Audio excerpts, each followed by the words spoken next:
Joining me now is Liberal MP and Yes 23 campaigner Julian Leeser. Thanks for your time. Reading one of your speeches recently, you talk about the No campaign taking the Jackson Pollock approach, just trying to splat anything and confuse the conversation, the debate, and sow a bit of chaos, I guess. Are you disappointed in some of your colleagues and the way they've campaigned on this? Well, I think, Tom, it's important to remember what it is that we're voting for here. We're voting for one new section in the Constitution. It's a small change. It's a change that recognises Aboriginal and Torres Strait Islander people as the first Australians. It creates a new committee to allow us to listen to Aboriginal and Torres Strait Islander people on the policies and laws that affect them.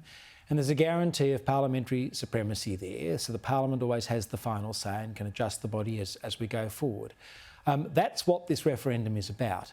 On the other side of the debate, there's been people who've been arguing all sorts of things. The Western Australian heritage laws, the length of the Uluru Statement, reparations, even welcome to country. None of these have anything to do with the amendment that's being made to the Constitution. And I think one of the reasons they're not talking about the amendment to the Constitution is because they know it's safe. It's been approved by no fewer than 3 former High Court judges, a former Chief Justice of New South Wales, all the major legal bodies in Australia.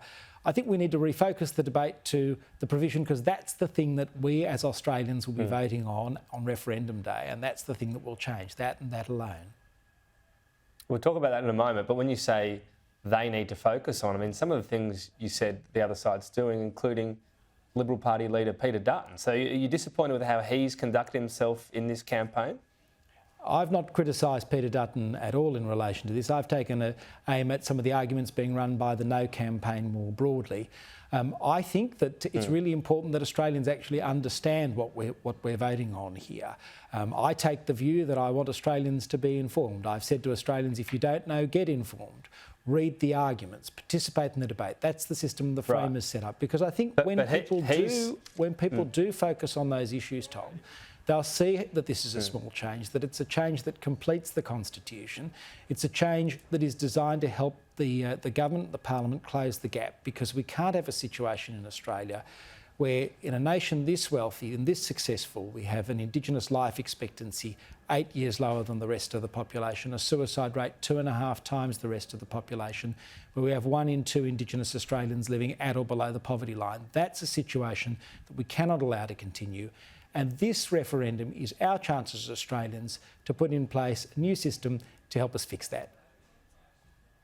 When you singled out various elements, I mean, you spoke, for example, around the Parliament still having primacy. Well, plenty of people in the No campaign, including the opposition leader, have spoken about their concern and pointed to legal advice that might not be the case. So have you reached out to him and said it's not the case? Have you expressed disappointment? How are you tackling the fact that the leader of your party is seemingly talking about something you strongly disagree with? Well, I think all Australians should look very closely at paragraph 3 of the amendment, which says it's up to the Parliament to determine the powers, functions, compositions and so forth in relation to the voice. What the provision does is Peter Dutton over that? Well, look, Peter's on the No campaign, I'm on the Yes campaign. People on the No campaign are making their arguments. I'm making arguments as to why I think this should be supported, and I'm pointing out some of the things on the No campaign with which I disagree. This isn't a campaign where might it be difficult to get back into the Liberal fold, though, if you like, I'm a proud Liberal and I support the leadership of Peter Dutton. I think he's doing a tremendous job as our leader. And I was recently re-endorsed as the Liberal candidate for Berowra. I'm proud to be a Liberal. It's just in one of our traditions, one of our great traditions, is that Liberal backbenchers can campaign on issues as they see fit. And I'm joined in this campaign by people like the opposition leader, the Liberal leader in New South Wales, Mark Speakman, like former Premier Mike Baird, like a range of shadow ministers here in my home state, like James Griffin and Matt Keane, like the Liberal leader in the ACT. There's a lot of Liberals who are in favour of this, and doesn't matter what your politics are, this isn't about politics, it's about the change to our Constitution. And I just encourage Australians to read the provision, because if you read the provision, you'll see that this is a safe and straightforward change. What about the Yes side?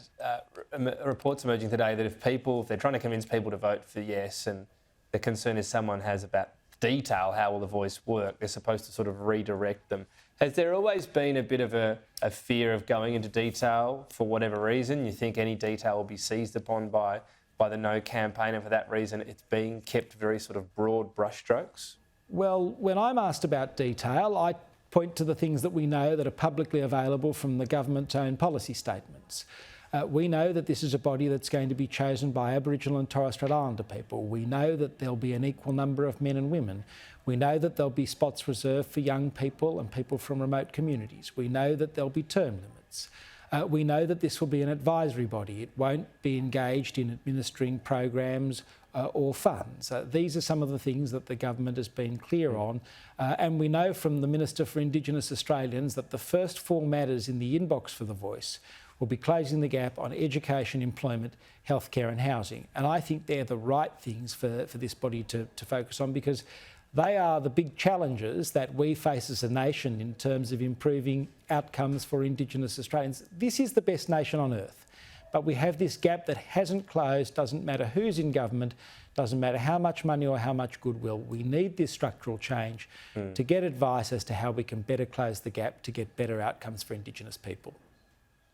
Is there a fundamental, perhaps, weight of expectations being placed on The Voice? Because we know all the issues, Indigenous groups know all the issues, and if what we're hearing is right, we know the solutions as well, and they're perhaps being ignored for some sort of reason. But are we sort of wary of this being some sort of magic bullet when so many different approaches have been tried in those areas you mentioned, and a lot of them have either failed or plateaued?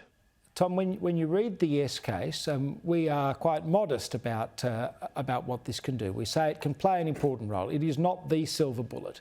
But one of the things that, in my experience, having worked in Indigenous affairs space for a long time, as the former chair of the House of Representatives Indigenous Affairs Committee, former chair of the Constitutional Recognition Committee, as a former shadow minister for Indigenous Australians, one of the things that happens too often in Indigenous affairs is we actually don't listen to the voices on the ground. And what this does is provides a formal mechanism that takes voices from local and regional areas, feeds them into a national body to provide advice to the government and the parliament on how we can do a better job of closing the gap. We've lacked this formal structure. We've abolished structures in the past. What this says is if we need to change the structure, we can change it and reform it, but we should always have some sort of structure there, because that will help us make better policy for Indigenous Australians, and that's ultimately in the interests of all Australians. Julian Leeser, appreciate your time. Thank you. Thanks, Tom.